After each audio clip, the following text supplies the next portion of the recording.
Hello बच्चों, कैसे हो आप सब। बच्चों, जैसा कि आप थंबनेल में देख ही चुके हैं बच्चों, ये वीडियो आपके लिए बहुत ही ज़्यादा इंटरेस्टिंग होने वाली है।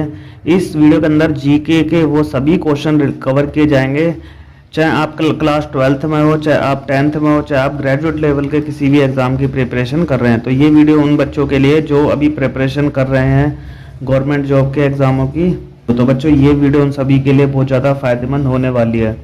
तो ज़्यादा ना टाइम वेस्ट करते स्टार्ट करते हैं। वेलकम टू आवर चैनल जिसका नाम है विजन 360 जॉब गवर्नमेंट। तो बच्चों, स्टार्ट करते हैं, लेट स्टार्ट।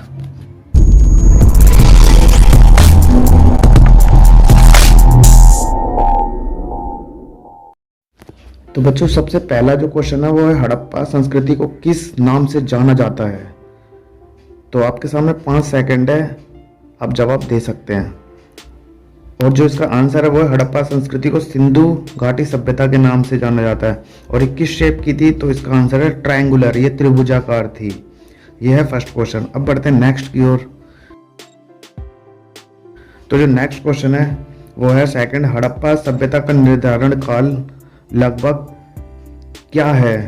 तो ये क्वेश्चन पेपर में आ सकता है। तो इसका जो टाइम स्टार्ट होता है, अब इसका जो आंसर है वो हड़प्पा सभ्यता का जो निर्धारण काल है, मतलब इसका टाइम पीरियड जो माना गया है वो 2600 ईसा पूर्व से लेकर 1900 ईस्वी पूर्व तक माना गया है।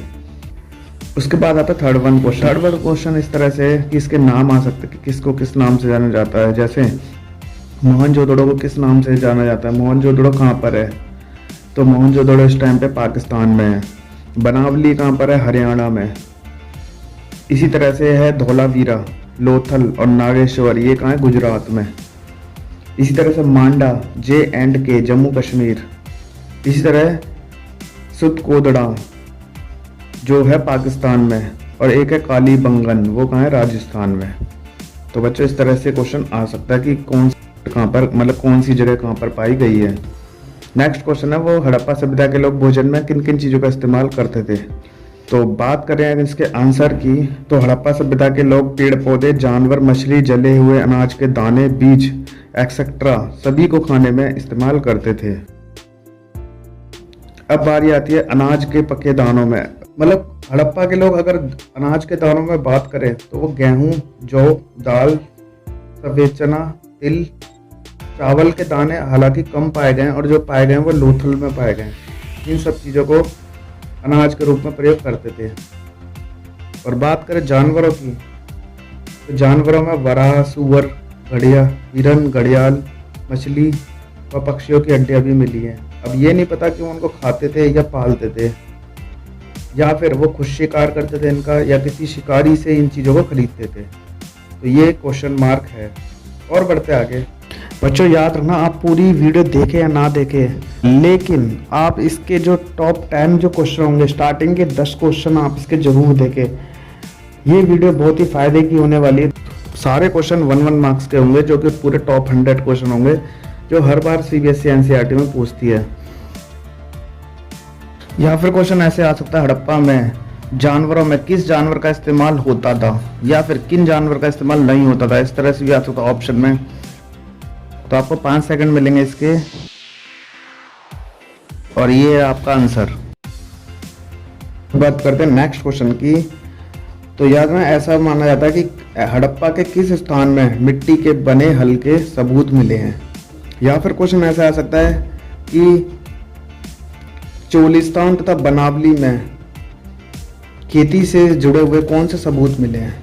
बच्चों, इसका आंसर है चोलिस्तान तथा बनावली, हरियाणा में मिट्टी के बने हल्के प्रतिरूप मिले हैं। मतलब ये 2 जगह प्लेस ऐसी है जहाँ पर मिट्टी से बने हुए हल्के, मतलब प्रतिरूप, मतलब उन्हीं की कॉपी मिली है। उसका नेक्स्ट क्वेश्चन आता है कि कालीबंगन जो राजस्थान में है, वहाँ से क्या उनसे सबूत मिला है। या फिर क्वेश्चन घूम के भी आ सकता है दूसरा, कि एक है जुते हुए खेत का सबूत कहाँ मिला है। तो आंसर सेम है आपके सामने, कालीबंगन राजस्थान में जुते हुए खेत का सबूत मिला है। और बढ़ते हैं आगे। क्वेश्चन ऐसे भी आ सकता है कि बच्चों, नहरों से जुड़े हुए सबूत कहाँ पर मिले हैं। तो इसका आंसर है अफगानिस्तान में शोतुरगई नामक हड़प्पा स्थल से नहरों के कुछ अवशेष मिले हैं, परंतु पंजाब और सिंध में ऐसे नहीं मिले। ऐसा माना जाता है, क्या पता उन गड्ढों के अंदर पहले से ही गाद भर गई हो। मतलब मिट्टी की जो गाद होती है वो भर गई, उससे वो नहरें बंद हो गई होंगी। लेकिन अफगानिस्तान में शोतुर्गई नामक स्थल ऐसा है जहाँ पर नहरों के अवशेष मिले हैं। और बढ़ते हैं आगे। नेक्स्ट क्वेश्चन जो आता है वो है हड़प्पा के किस स्थानों पर जल का प्रयोग जलाशयों का प्रयोग जल संचयन के लिए किया जाता था? तो इसका आंसर है धौलावीरा, गुजरात। ऐसे स्थान है हड़प्पा के स्थल जहाँ पर जलाशयों का प्रयोग जल संचयन मतलब पानी को इकट्ठा करने के लिए किया जाता था। नेक्स्ट क्वेश्चन, भोजन को पीसने के लिए जिस पत्थर का इस्तेमाल किया जाता था वो कौन सा पत्थर था? तो इसका जो आंसर है, भोजन को पीसने के लिए रसोई घर में एक पत्थर था जिसे सिलबट्टे के रूप में यूज किया जाता था, जिसका काम होता था जड़ी बूटी को पीसना, मसाले को पीसना, कूटना। तो उस पत्थर का नाम है सालन पत्थर। सालन पत्थर का प्रयोग किया जाता था। सालन पत्थर का प्रयोग किया जाता था। और बढ़ते हैं नेक्स्ट क्वेश्चन की ओर। हड़प्पा में स्थित कौन सा जो स्थल है, पुरास्थल, जो कि सबसे ज्यादा प्रसिद्ध है? तो इसका आंसर है मोहनजोदड़ो। मोहनजोदड़ो हड़प्पा में स्थित सबसे प्रसिद्ध पुराना स्थल है। मतलब अगर बात करें तो मोहनजोदड़ो है जो सबसे प्रसिद्ध हुआ, लेकिन जो सबसे पुराना स्थल है वो हड़प्पा माना गया है। और बढ़ते आगे नेक्स्ट क्वेश्चन। हड़प्पा सभ्यता किस तरह की सभ्यता थी, ग्रामीण या शहरी? हड़प्पा सभ्यता किस तरह की सभ्यता थी, ग्रामीण या शहरी? तो इसका आंसर है हड़प्पा सभ्यता शहरी केंद्रों के विकास का सबसे अनूठा पहलू है। मतलब वो सारी सभ्यता शहरी बेस पर थी। जो ऐसा माना गया कि जो आज जो टेक्निक हम यूज करते हैं वो बहुत पहले इन्वेंट हो गई थी, और वो हड़प्पा सभ्यता के लोग उसी मेथड को यूज किया करते थे। और बढ़ते आगे। बच्चों, आज हम जो जिंदगी जी रहे हैं, जो लाइफ जी रहे हैं, जो लाइफ स्टाइल जीते हैं, वो बहुत ही ज़्यादा मॉडर्न है। मतलब सब चीज़ की फैसिलिटी है हमारे पास। लेकिन क्या आप जानते हैं कि जो भारत की सबसे पहली सभ्यता थी, जिसे हड़प्पा सभ्यता के नाम से जाना जाता है, उस टाइम के लोग किस तरह से अपना जीवन जीते थे? तो यार ना, इस चैप्टर के अंदर हम बात करेंगे एक ऐसी सभ्यता के बारे में जो भारत की सबसे प्राचीन सभ्यता है। जो भारत जो पहले विभाजित नहीं था। मतलब इसके अंदर इंडिया और पाकिस्तान दोनों के बीच की बात की गई है। जो नेक्स्ट क्वेश्चन जो आ सकता है वो है हड़प्पा में जो बस्ती है उनको कितने भागों में बांटा गया था, या फिर उनका नाम बताओ। तो जो इसका आंसर है वो है हड़प्पा में बस्ती को 2 भागों में बांटा गया था। हड़प्पा में बस्ती को 2 भागों में बांटा गया था, जो था दुर्ग और निचला शहर। नेक्स्ट क्वेश्चन बढ़ते हैं। नेक्स्ट क्वेश्चन जो आएगा वो ऐसे आ सकता है कि दुर्ग के बारे में विशेषता बताइए। तो दुर्ग के बारे में शॉर्ट में विशेषता ये कि इसे कच्ची ईंटों से अधिक ऊंचाई पर चबूतरे पर बनाया गया था। दोबारा समझिए, दुर्ग को कच्ची ईंटों से अधिक ऊंचाई पर और चबूतरे पर बनाया गया था, लेकिन यह आकार में छोटा था। याद रखना, अधिक ऊंचाई पर था ये, लेकिन आकार में क्या था, छोटा। और जो नेक्स्ट क्वेश्चन आ सकता है ये है कि निचले शहर के बारे में विशेषता बताइए। तो निचले शहर के बारे में बताते हैं। निचले शहर को भी कच्ची ईंटों के चबूतरे से बनाया गया था, लेकिन यह साइज में बड़ा था। निचले शहर को भी कच्ची ईंटों की चबूतरे से बनाया गया था, लेकिन यह साइज में बड़ा था। कहने का मतलब दुर्ग जो था वो ऊंचाई पर था दुर्ग, लेकिन वो साइज में छोटा था।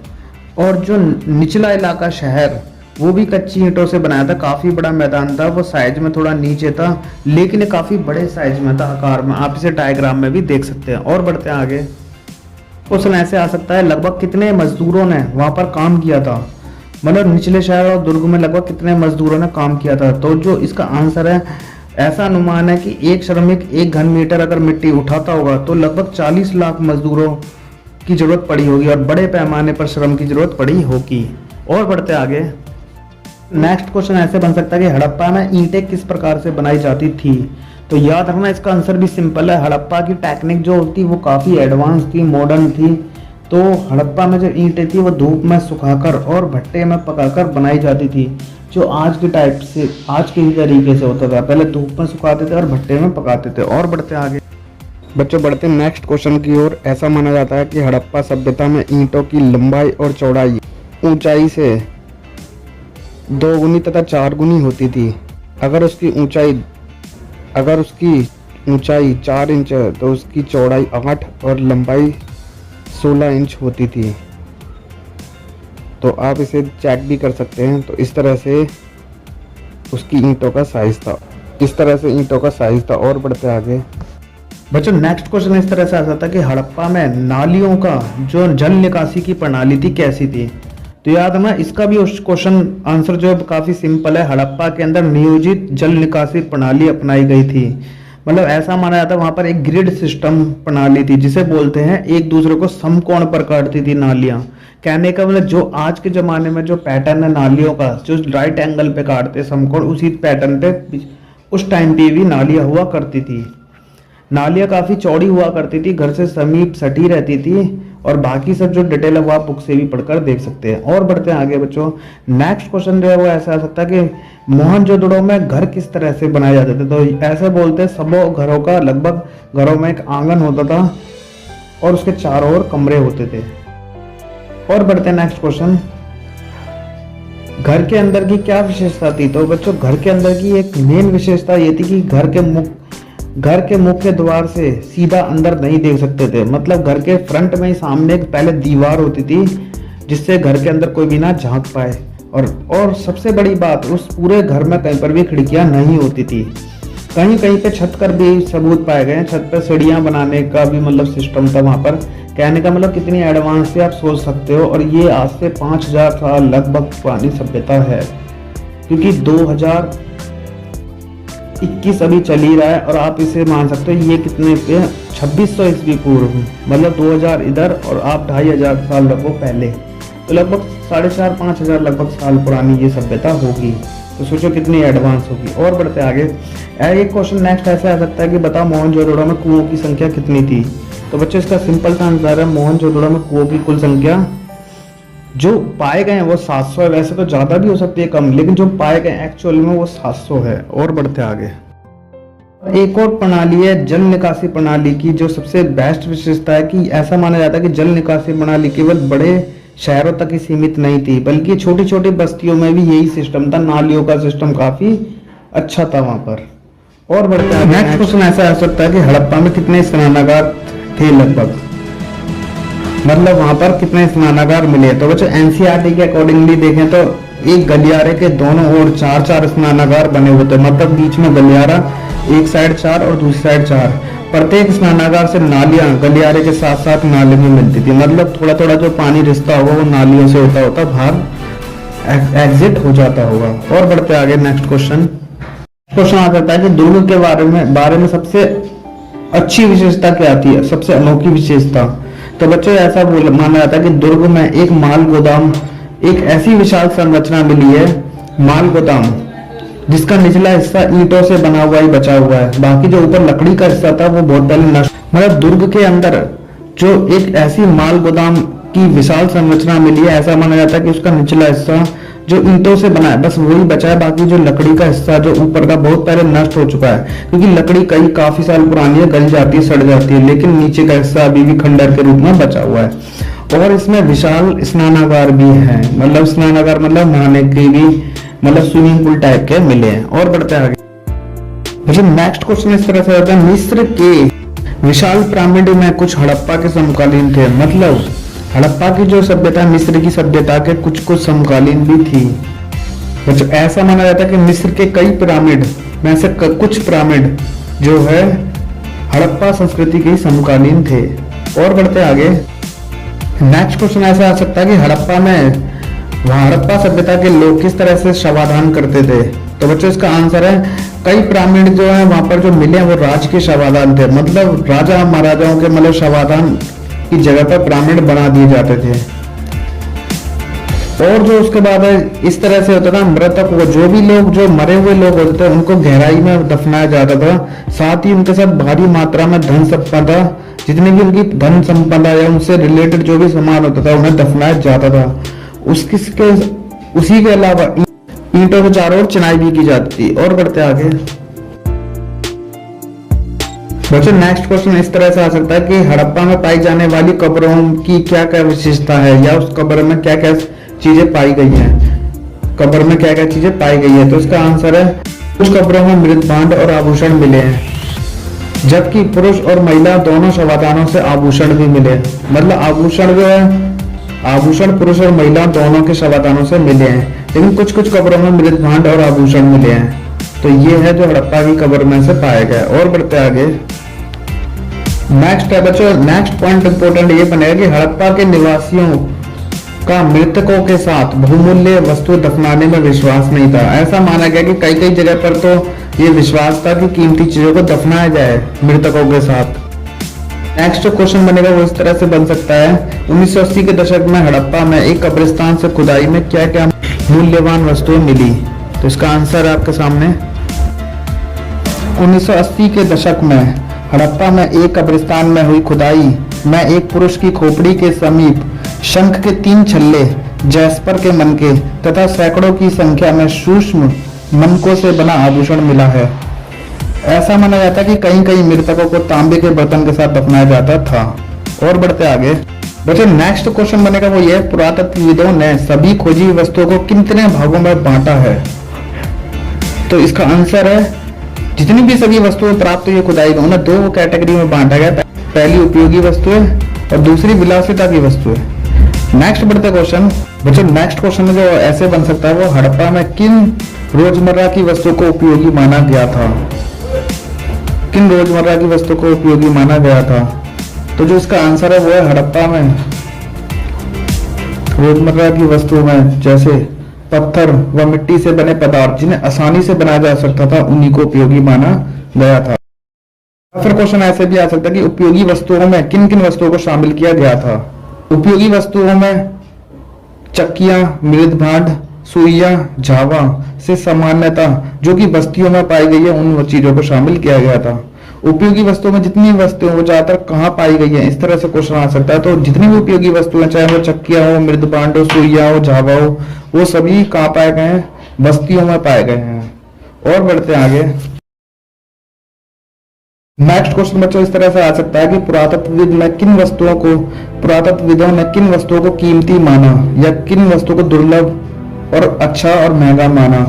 तो याद रखना इसका आंसर यह है कि पुरातत्वविदों ने उन वस्तुओं को कीमती माना जो कि दुर्लभ होती थी जो और महंगी होती थी।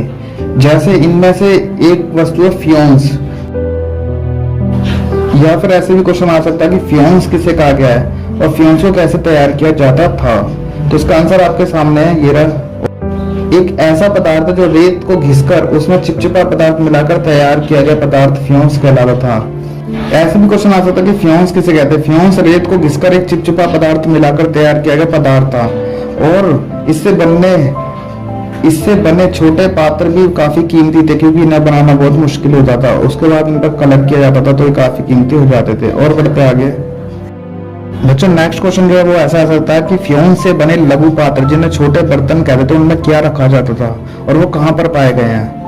बच्चों जो इसका आंसर है वो ये, फ्योन्स से बने लघु पात्र में सुगंधित द्रव्य के पात्रों के रूप में प्रयोग किया जाता था। मतलब फ्योन्स से बने जो छोटे बर्तन होते थे उनमें एक तरह से परफ्यूम को रखा जाता था, और ये दोनों जगह से मिले, हड़प्पा से भी और मोहनजोदड़ो से भी। और बढ़ते आगे, नेक्स्ट क्वेश्चन जो नेक्स्ट क्वेश्चन इस तरह से आ सकता है कि महंगे पदार्थों से बनी दुर्लभ वस्तुएं कहां पर पाई गई हैं। तो इसका आंसर है, महंगे पदार्थों से बनी दुर्लभ वस्तुएं सामान्यतः मोहनजोदड़ो और हड़प्पा जैसी बड़ी बड़ी और छोटी बस्तियों में भी मिलती हैं। कहने का मतलब बड़ी बड़े जो प्लेस थे जैसे मोहनजोदड़ो और बाकी भी है हड़प्पा, और बाकी छोटी छोटी जो बस्तियां थी उनमें भी ये पदार्थ पाए गए हैं। और बढ़ते आगे बच्चों, नेक्स्ट क्वेश्चन ऐसे आ सकता है कि किस धातु को सबसे ज्यादा दुर्लभ और महंगा मानते थे। तो याद में इसका आंसर यह है कि सोना भी दुर्लभ और आज की तरह कीमती धातु था। इसे हड़प्पा के लोग काफी मात्रा में संचय करते थे, मतलब इकट्ठा करते थे। ये खुदाई के दौरान ये चीजें पता लगी है। और बढ़ते आगे बच्चों, नेक्स्ट क्वेश्चन है वो इस तरह से आ सकता है, कौन सी छोटी बस्ती थी जो पूरी तरह से शिल्प उत्पादन में सम्मिलन थी। तो याद रखना इसका आंसर ये है, चांदूदड़ो। चांदूदड़ो में एक बहुत छोटी 7 हेक्टेयर की बस्ती है, 7 हेक्टेयर की बस्ती है जो लगभग पूरी तरह से शिल्प उत्पादन में सम्मिलन थी, मतलब पूरी तरह से शिल्प उत्पादन का काम करती थी। और बढ़ते आगे, नेक्स्ट क्वेश्चन है वो इस तरह से आ सकता है, शिल्प कार्यों में किस किस काम को शामिल किया जाता था। तो याद रखना इसका आंसर है, शिल्प कार्यों में मनके बनाना, शंख की कटाई, धातु कर्म, मोहर निर्माण तथा बाट बनाना शामिल था। धातु कर्म का मतलब धातु को कोई शेप देना, आकार देना, इस तरह से काम थे। तो ये सब काम शिल्प कार्यों में आते हैं। और बढ़ते आगे, नेक्स्ट तो नेक्स्ट क्वेश्चन वो इस तरह से आ जाता है कि मनके बनाने के लिए किन किन प्रकार के पदार्थों का इस्तेमाल होता था। तो याद रखना इसका आंसर ये है, मनके बनाने के लिए विभिन्न प्रकार के पदार्थों का इस्तेमाल किया जाता था, जैसे कार्निलियन एक तरह का बहुत सुंदर रेड स्टोन होता है ये, जैस्पर, स्फटिक, क्वार्ट्ज तथा सीलखड़ी जैसे पत्थर, सीलखड़ी जैसे पत्थर का इस्तेमाल होता था। और बढ़ते आगे बच्चों, लास्ट जो क्वेश्चन था वो ये था, मनके बनाने के लिए किन पदार्थों का इस्तेमाल किया जाता था। इसी तरह से नेक्स्ट क्वेश्चन है कि मनके बनाने में कौन कौन से धातुओं का इस्तेमाल होता था और पदार्थों का। तो याद रखना, मनके बनाने में तांबा, कांसा, सोना, शंख, मनके बनाने में तांबा, कांसा तथा सोने के शंख, फ्योन्स व पक्की मिट्टी सभी का प्रयोग मनके बनाने में होता था। कुछ मनके दो या अधिक पत्थरों को जोड़कर या कुछ सोने के टोप वाले पत्थर के होते थे। तो ये है मनके बनाने की कुछ जो नई खास बातें थी। आप कई लिए 1 मार्क्स में जरूर आ सकते हैं, तो आपसे याद कर लेने में ज्यादा बेनिफिट रहेगा। और बढ़ते आगे, और जो नेक्स्ट क्वेश्चन जो आता है वो ये आ सकता है कि मनके बनाने के लिए जो हड़प्पा सभ्यता में जो मनके बनाए जाते थे वो किस आकार के होते थे। तो इसका आंसर है, मनके कई आकार के होते थे, जैसे चक्राकार, बेलनाकार, ढोलाकार तथा खंडित। इसे आप डायग्राम में भी देख सकते हैं। और बढ़ते नेक्स्ट क्वेश्चन की ओर। तो बच्चों, जो नेक्स्ट क्वेश्चन है वो इस तरह से आ सकता है कि मनके बनाने के लिए किस पत्थर का इस्तेमाल किया जाता था। तो इसका आंसर है ये, मनके बनाने के लिए सीलखड़ी नामक पत्थर का इस्तेमाल किया जाता था। इसे चूर्ण तथा लेप बनाकर सांचे में ढालकर मनके तैयार किए जाते थे। और बढ़ते आगे बच्चों, जो नेक्स्ट क्वेश्चन है वो इस तरह से आ सकता है कि मनके बनाने के लिए किन कलरों का इस्तेमाल किया जाता था, मतलब किस प्रकार के रंगों का, और उनमें बनाने की विधि क्या थी। तो जो इसका आंसर है, कार्निलियन जो एक तरह का रेड स्टोन होता है जो बहुत ही सुंदर होता है दिखने में, उसे पीले रंग के पदार्थ के साथ मिलाकर आग में पकाकर तैयार किया जाता था। मतलब इसे बनाने का प्रोसेस होता था, पहले से कलर मिलाते थे, फिर आग में पकाकर तैयार किया जाता था। और बढ़ते आगे, नेक्स्ट क्वेश्चन इस तरह से आ सकता है कि पत्थरों से कैसे तराश कर मनके बनाए जाते थे। तो याद रखना, इसका आंसर यह है, पत्थरों को पहले आकार में तोड़ा जाता था, फिर उन्हें आकार दिया जाता था, उसके बाद उसमें घिसाई, पॉलिश तथा छेद करने के बाद प्रक्रिया पूरी होती थी। मतलब पहले उन्हें जो साइज में चाहिए था उसमें तोड़ते थे, फिर उन्हें साइज देते थे, फिर उसका घिसाई और पॉलिश होने के बाद ही ये पूरी तरह से शेप में आते थे, और एक बार बनने का काफी कीमती हो जाते थे। और बढ़ते आगे, नेक्स्ट क्वेश्चन बहुत इंपॉर्टेंट है, मनके में छेद करने के उपकरण कहाँ मिले हैं। तो याद रखना, इसका आंसर है, चांदूदड़ा, लोथल तथा धौलावीरा में मनकों में छेद करने के उपकरण मिले हैं। और बढ़ते आगे बच्चों, नेक्स्ट जो क्वेश्चन ये आता है कि शंख से बनी हुई वस्तुएं कहाँ पर मिली हैं। तो याद रखना, दोनों ही वस्तुएं, शंख से बनी जितनी वस्तुएं, नागेश्वर और बालाकोट दोनों बस्तियां समुद्र के नजदीक है। क्योंकि दोनों नागेश्वर और बालाकोट समुद्र के नजदीक है, इसलिए शंख से बनी जितनी वस्तुएं, चूड़ियां, करछियां तथा पच्चीकारी की वस्तुएं, सारी वस्तुएं वहीं से मिली है। और बढ़ते आगे, याद रखना, नेक्स्ट क्वेश्चन है कि हड़प्पा जितना भी तैयार माल था उसे हड़प्पा जैसे शहरों तक कैसे लेके जाया जाता था, मतलब कहां से माल को पैक करके लेके जाते थे। तो याद रखना, इसमें ऐसा आ सकता है जो तैयार माल होता था उसको शहरों तक कैसे लेके जाया जाता था, मतलब कहां से माल को लेके जाते थे। तो याद रखना, जहां पर माल तैयार होता था, चांदूदड़ा और लोथल, वहीं से तैयार माल को, जैसे मनके हो गए और भी कीमती सामान हो गए, मोहनजोदड़ो और हड़प्पा जैसे बड़े शहरी केंद्रों तक लेकर जाया जाता था। मतलब कहने का मतलब, चांदूदड़ा और लोथल दोनों ही समुद्र के किनारे थे और वहीं पर ही ये सब काम होते थे। वहां से डायरेक्ट ये माल बड़े बड़े शहरों, हड़प्पा और मोहनजोदड़ो जैसे शहरों में लेके जाते थे। बच्चों, तो इसी क्वेश्चन के साथ ये वीडियो को यहीं पर ही खत्म करते हैं, क्योंकि वीडियो को ज्यादा लंबा हो जाएगा और ज्यादा लॉन्ग वीडियो इंटरेस्टिंग नहीं हो पाता कई बार। तो बच्चों फिलहाल के लिए वीडियो यहीं पर ही खत्म होता है। ये वीडियो थोड़ा लंबा हो जाएगा, इसीलिए मतलब इस वीडियो को यहीं पर ही खत्म करते हैं। नेक्स्ट जो वीडियो आएगी वो बहुत ही जल्दी आएगी और डिफरेंट टॉपिक पे आएगी। तो मिलेंगे नेक्स्ट वीडियो के साथ, जो कि बहुत ही जल्दी आएगी। Till then goodbye, take care और अपना ध्यान रखिएगा। और हाँ, अगर आप चैनल पे नए हैं तो आप इसे लाइक कर सकते हो और अपने दोस्तों का शेयर भी कर सकते हैं। तो देखते रहिए और मुस्कुराते रहिए। Vision 360 job government. Good bye.